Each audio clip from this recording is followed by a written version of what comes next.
নমস্কার, আমি দিশিকা।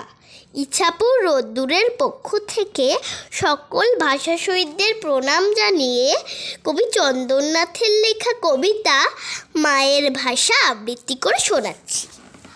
হাজার পাখির কিচিরমিচির শুনে দোয়েল কি আর গানটাকে তার ভোলে, মার কাছে তার যে গান শেখা তাই গায় শুনি সে নিত্য সকাল হলে। 100টা কাক চেঁচাক না চারপাশে, নিজের ভাষা ভোলে কি বুলবুলি, গান সে শোনায় নিজের মতন করে।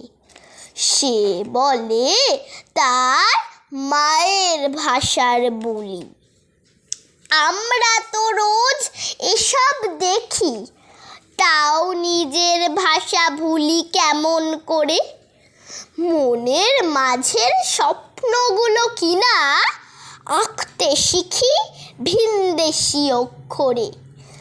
মায়ের ভাষার মতন কি আর কেউ, সেই ভাষা যে রক্তে জাগায় দোলা। মায়ের ভাষা ভোলার মানে হলো স্পষ্ট কথায় নিজের মাকে ভোলা।